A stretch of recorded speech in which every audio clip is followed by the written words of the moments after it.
Hello बच्चों, आज हम लोग JCRT झारखंड रांची के पाठ्य पुस्तक पर आधारित कक्षा अष्टम के गणित विषय से वर्ग और वर्गमूल, स्क्वायर एंड स्क्वायर रूट प्रश्नावली 2.3 के प्रश्नों का हल समझेंगे। तो इस अध्याय में हमें निम्नलिखित के बारे में जानकारी प्राप्त होगी। 1. बिना गुणा किए संख्याओं का वर्ग कैसे निकालें। 2. वर्ग निकालने की विकर्ण विधि क्या है और पाइथागोरस ट्रिक या पाइथागोरस ट्रिक क्या है, इसके बारे में हमें जानकारी प्राप्त होगी। तो चलें प्रश्नावली 2.3 के प्रश्नों का हल समझने। प्रश्नावली 2.3। 1. गुणा किए बिना निम्नलिखित वर्गों का मान ज्ञात कीजिए। 1 नंबर प्रश्न दिया गया है 26 स्क्वायर अर्थात 26 का वर्ग। परंतु यहाँ हमें एक बात नोट कर लेनी है, हम 26 को 26 से गुना करके आसानी से वर्ग निकाल सकते हैं, पर प्रश्न में बिना गुणा किए वर्ग निकालने को कहा गया है। अतः हमें 26 को किन्हीं दो संख्याओं के जोगफल के रूप में लिखना होगा, जिससे हमें जो संख्या प्राप्त होगी वह a प्लस बी का होल स्क्वायर के रूप में होगी। और हम जानते हैं कि a प्लस बी का होल स्क्वायर बराबर क्या होता है, a square plus 2ab plus B square. अतः इससे हम आगे का हल आसानी से कर सकते हैं। तो अतः 26 स्क्वायर का हल हम लोग इस प्रकार से करेंगे। तो 26 स्क्वायर को हम लोग 20 जोड़ 6 का होल स्क्वायर लिख सकते हैं, और चूंकि ये a प्लस बी के होल स्क्वायर के फॉर्म में है इसलिए इसे हम तोड़ेंगे a square plus 2ab plus B square के फॉर्म में। तो ये हो जाएगा 20 का स्क्वायर प्लस 2 गुने 20 गुने 6 जोड़ 6 का स्क्वायर। तो फिर हम लोग अब इसको तोड़ देंगे। 20 का स्क्वायर यानी कि 20 गुना 20 बराबर 400, 2 गुना 20 बराबर 40, गुना 6 बराबर 240 और 6 का स्क्वायर बराबर 36, और इसको जोड़ देंगे तो 676 होंगे। तो इस प्रकार से इसका हल हम लोग बिना 26 को 26 से गुना किए कर सकते हैं। इसी प्रकार से हम लोग 2 नंबर को देखेंगे।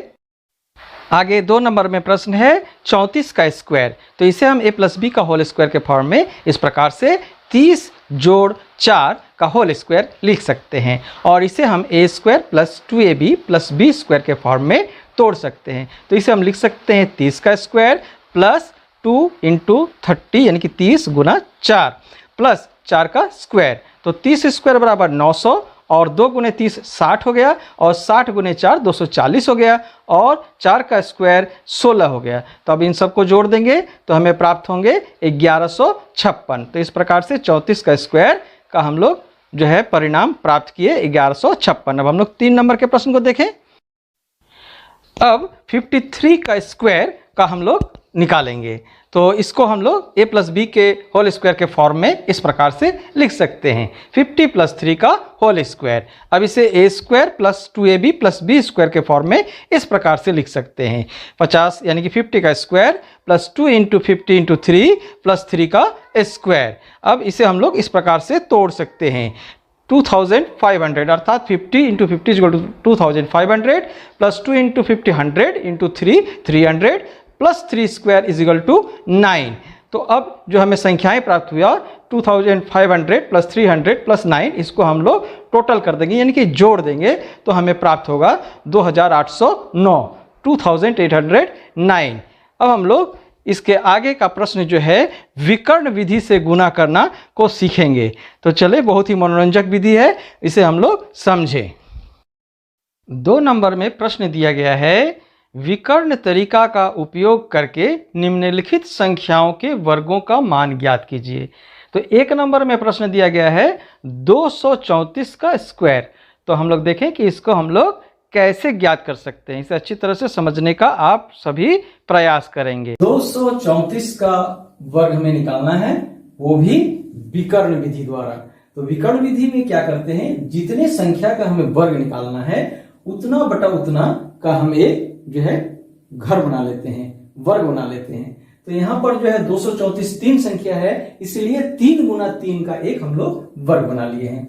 ठीक है, तो यहाँ पर इस प्रकार से 3 बटा 3 का वर्ग बना के इसे प्रत्येक वर्ग को हम 2 भागों में बांट दिए हैं, और ऊपर की ओर 234 लिखे हैं और इधर की ओर भी 234 लिखे हैं।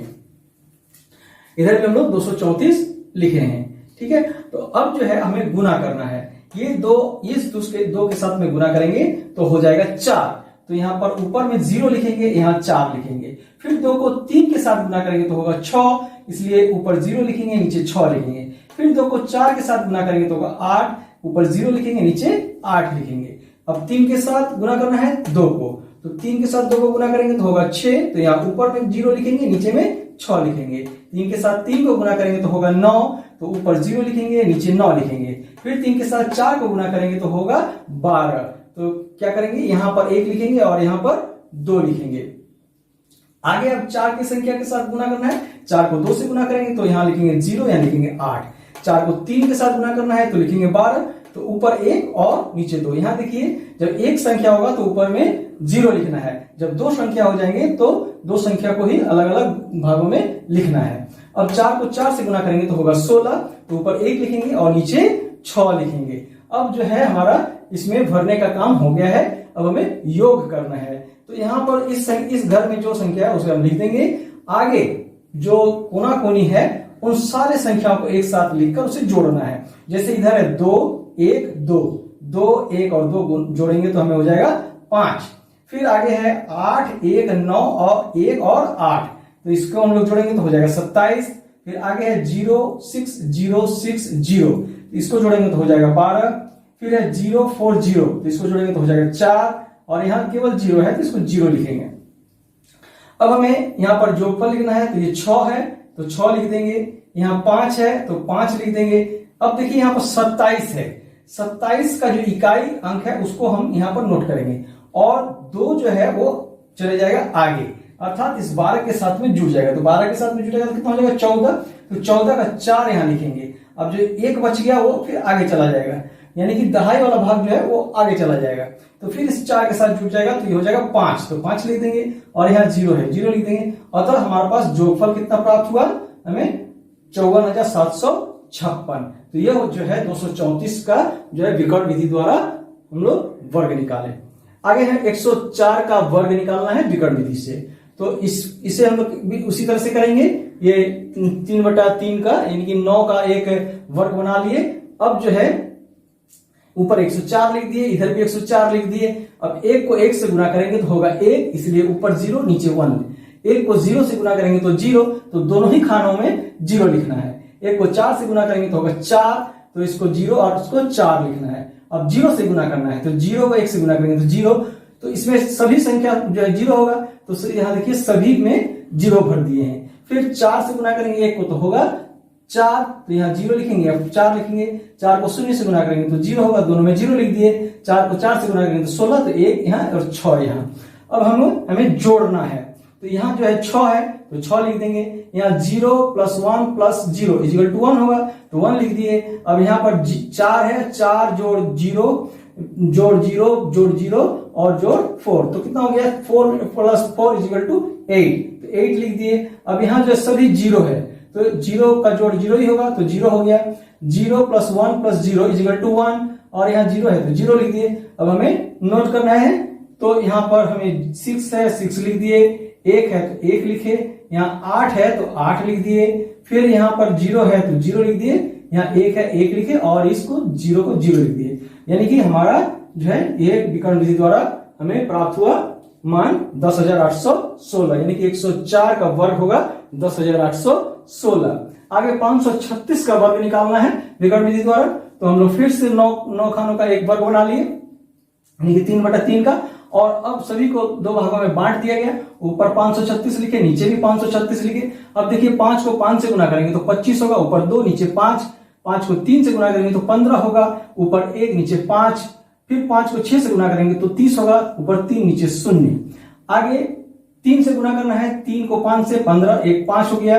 3 को 3 से गुना करेंगे तो 9 होता है, 0 9 हो गया। 3 को 6 से गुना करेंगे तो 18, 1 और 8 हो गया। अब 6 से गुना करेंगे 6 और 5 30 हो गया, तो 3 और 0 हो गया। 6 में 3 से गुना करेंगे 18, तो 1 और 8 हो गया। 6 में 6 से गुना करेंगे 36, तो ये हो गया 3 और 6। अब हमें जोड़ना है, तो ये 6 का 6 उतार दिए। अब जो है यहाँ पर देखिए इसका इकाई अंक 9 है तो 9 उतार दिए। ये दहाई अंक को अगले की संख्या में जोड़ देंगे, तो यहाँ 11 है तो 1 जोड़ देंगे तो 12 हो गया, वो इकाई अंक यहाँ उतार दिए, 2 हो गया। अब फिर यहाँ पर 1 था उसको हम आगे ले गए, तो ये हो गया 16 और 1 17, तो यहाँ पर 7 उतार दिए, फिर यह जो है दहाई का अंक आगे चला गया तो इसके साथ जुड़ गया, तो 7 और 1 8 हो गया, और फिर यहाँ पर तो बचा नहीं दहाई का अंक, तो यह हो गया 2। तो ये तो कुल मिलाकर 536 का जो वर्ग प्राप्त हुआ वो कितना हुआ, 2,87,296। तो बच्चों हम लोग देखें कि विकर्ण विधि द्वारा किस प्रकार से हम लोग वर्ग निकाल सकते हैं। आगे बच्चों हम लोग 3 नंबर के प्रश्न को देखते। 3 नंबर में प्रश्न है, गुना किए बिना 50 से 59 तक की संख्याओं के वर्ग निकालने की विधि से निम्नलिखित का मान ज्ञात कीजिए। जिसमें 1 नंबर प्रश्न है 52 का स्क्वायर। तो इसके लिए हमें सबसे पहले 52 के इकाई का अंक का वर्ग करके 2 अंकों की संख्या के रूप में उसे लिखना होगा। जैसे 2 का वर्ग बराबर 04। अब 52 के दहाई अंक का वर्ग करेंगे और उसमें संख्या का इकाई का अंक जोड़ देंगे। 5 का वर्ग करेंगे और उसमें 2 जोड़ देंगे, यानी कि 5 का वर्ग प्लस 2 बराबर 5 का वर्ग हो गया 25 और जो 2 बराबर 27। अतः 52 का वर्ग बराबर कितना हो गया, इसे इस प्रकार से लिखेंगे 27 और फिर 04, तो 2704। आगे 2 नंबर का प्रश्न देखेंगे। तो दूसरा नंबर का प्रश्न है 56 का स्क्वायर। इसे हम लोग इस प्रकार से करेंगे, 56 में 6 जो है इकाई है, तो 6 का वर्ग बराबर 36 और फिर दहाई का अंक 5 का वर्ग जोड़ 6, यानी कि इकाई को जोड़ देंगे, तो ये हो जाएगा 25 जोड़ 6 बराबर 31। तो अब इसे इस प्रकार से लिखेंगे 3136, यानी कि 56 स्क्वायर बराबर 3136 होंगे। आगे 3 नंबर का प्रश्न को देखेंगे। 3 नंबर में प्रश्न दिया गया है 57 का वर्ग। अतः 57 के वर्ग के लिए इकाई का स्थान में 7 है, इसलिए 7 का वर्ग बराबर 49 लिखेंगे। पुनः 5 square plus 7 is equal to 25 plus 7 is equal to 32। अतः 57 का वर्ग बराबर 3249 होंगे। आगे हम लोग अब 4 नंबर के प्रश्न का हल समझेंगे। 4 नंबर का प्रश्न दिया गया है, वर्गों के रुचिकर प्रारूप के गुण के आधार पर निम्नलिखित रिक्त स्थानों की पूर्ति कीजिए ताकि कथन सत्य हो। यहाँ पर 6 1 लिखकर उसका वर्ग किया गया है और शून्यस्थान किया गया है। तो हम देख रहे हैं कि नीचे इस प्रकार से यह एक पैटर्न पर काम कर रही है और आगे बढ़ रही है, तो अतः इसे हम इस प्रकार से लिख सकते हैं। तो पैटर्न के अनुसार इसे इस प्रकार से लिख सकते हैं। एक मध्य में 6 लिखकर उसके दाईं ओर 5 4 3 2 1 और फिर बाईं ओर 5 4 3 2 1 लिखेंगे तो इसका हल हो जाएगा। आगे हम लोग 2 नंबर का प्रश्न देखें। 2 नंबर के प्रश्न में दिया गया है 8 बार 6 लिखकर और उसके बाद 7 लिखकर उसका पूर्ण वर्ग किया गया है। तो यह भी हम देख रहे हैं कि एक पैटर्न पर आगे बढ़ रही है। तो इसी पैटर्न पर अगर हम आगे बढ़ते हैं तो हमें 9 बार 4 लिखना होगा, उसके बाद 8 बार 8 लिखना होगा और अंत में 9 लिखना होगा, तभी इसका हल हो पाएगा। आगे हम लोग 3 नंबर के प्रश्न का देखते हैं। इसमें दिया गया है 3 नंबर का प्रश्न इस प्रकार से दिया गया है 7 का वर्ग प्लस 8 का वर्ग प्लस 56 का वर्ग बराबर क्या होगा। तो यहाँ इसे हम इस प्रकार से लिख सकते हैं 49 प्लस 64 प्लस 3136 और इसे जोड़ेंगे तो होगा 3249 और इसे हम इस प्रकार से 57 को 57 से गुना करने पर यह प्राप्त होता है, तो इसे लिख सकते हैं बराबर 57 का वर्ग होगा। अतः अब 4 नंबर के प्रश्न को देख। तो बच्चों अब हम लोग 4 नंबर का प्रश्न का हल समझेंगे। यहाँ पर आप देखें कि यह संख्या दिया गया है 1 2 3 4 5 6 फिर 5 4 3 2 1 और यहाँ पर दिया गया है ऊपर जो है रिक्त स्थान है और नीचे पुनः जो है इस संख्या को इस प्रकार से लिखा गया 1 + 2 + 3 plus dash dash dash plus 3 + 2 + 1। तो हमें इसमें वो पैटर्न ढूंढना है जिसके आधार पर यहाँ पर हमें रिक्त स्थान में क्या होगा वो प्राप्त हो। तो हम देखते हैं कि यह पैटर्न 1 उसके बाद 2 और 1, इसको अगर हम देखें तो यह जो है यहाँ पर 22 का स्क्वायर बाय 1 + 2 + 1 के बराबर है। आप यहाँ पर इसको जांच कर सकते हैं। 22 जो है 22 का गुणनफल होता है यानी कि 484। तो ये जो हो गया 484 हो गया और ये हो गया 1 + 2 + 1 = 2 हो गया 4। इसको आप काट दें तो ये हो गया 1 2 1। तो इस प्रकार से आप देखते हैं कि यह जो है एक पैटर्न पर काम कर रहा है। फिर हम इसको आगे यदि बढ़ाएंगे तो हम देख रहे हैं 1 2 3 2 1। तो इसको इसी तरह से हम लिख सकते हैं। अब हमें देखना है कि यहां से 1 से लेकर ये 3 मध्य वाली संख्या कितनी तक गई है, तो यहाँ 3 तक गई है तो 3 होगा, 3 जो है यहाँ पर 2 होगा, तो 222 का स्क्वायर और नीचे 1 + 2 + 3, फिर घटते हुए क्रम में +2 + 1। तो इसी पैटर्न पर यह भी जो है लिखा गया है, तो इसको भी हम लोग उसी तरह से लिखेंगे। यहाँ पर कितने संख्या मध्य में है, 6, तो ऊपर में 6 संख्या जो है 2 6 ठो लिखेंगे, 2 + 2 2 2 2 2 2, यानी कि इस प्रकार से 6 ठो 2 लिखना है का वर्ग। तो यहाँ पर रिक्त स्थान में हम लोग 6 बार 2 लिखेंगे और फिर नीचे लिखेंगे इसी प्रकार से 1 + 2 + 3 + 4 + 5 + 6, फिर घटते हुए +5 + 4 + 3 + 2 + 1। तो हम लोग देखा कि किस प्रकार से प्रश्न संख्या 4 के 4 का हल होंगे। अब हम लोग 5 नंबर में पाइथागोरस प्रमेय से संबंधित प्रश्नों के हल समझेंगे। 5 नंबर में प्रश्न है, एक पाइथागोरस त्रिक ज्ञात कीजिए जिसमें छोटी संख्या 10 है। तो यहाँ हमें जानना है कि पाइथागोरस त्रिक या पाइथागोरस प्रमेय क्या है।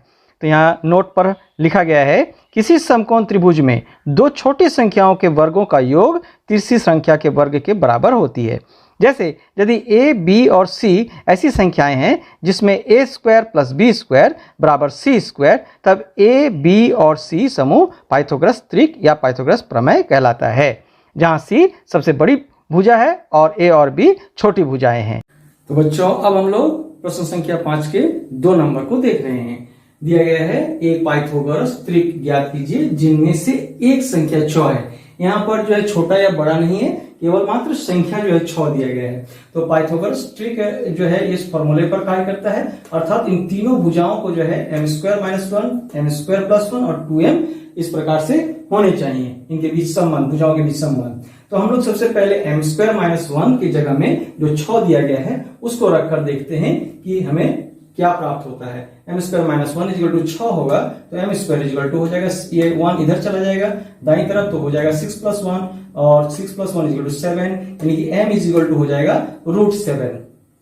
√7 होने से इसके समाधान नहीं हो पा रहा है, तो फिर हम लोग m² + 1 = 6 रखकर देखते हैं। ये 1 जो है दाईं तरफ चला गया तो -1 हो गया, तो यानी कि 6 - 1 = 5 हो गया, तो m √5। तो इससे भी हमें इस पाइथागोरस ट्रिक का समाधान यानी कि भुजा हमें प्राप्त नहीं हो पा रहा है। अब हम लोग 2m = 6 रखकर देखते हैं, तो m यहाँ पर हो जाएगा, ये 2 नीचे चला आएगा तो ये कट जाएगा, तो 3 हो गया, m 3। तो इस प्रकार से यह 3 जो प्राप्त हुआ, अब इसे हम m² - 1 में रखकर देखते हैं कि क्या होता है। m की जगह में 3² हो गया -1, 3 × 3 = 9, -1 = 8। एक भुजा हमें प्राप्त हुआ 8, और फिर m² + 1 = 3² + 1 = 9 + 1 = 10। इस प्रकार से पाइथागोरस ट्रिक के मान हमें प्राप्त हुए 6, 8 और 10, यानी कि ये भुजाएं हमें कितने प्राप्त हुए, 6, 8 और 10 प्राप्त हुए। तो बच्चों इस प्रकार से प्रश्नावली 2.3 के सभी प्रश्नों का हल हमने देखा। यदि वीडियो आपको अच्छा लगा हो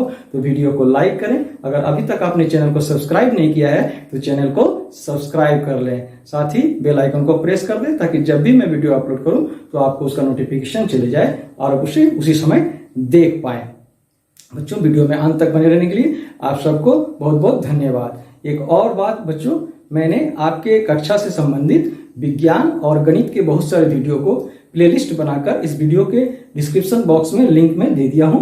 आप उन लिंक पर क्लिक करके उन वीडियोज को अवश्य देख लें, इससे आप अवश्य लाभान्वित होंगे।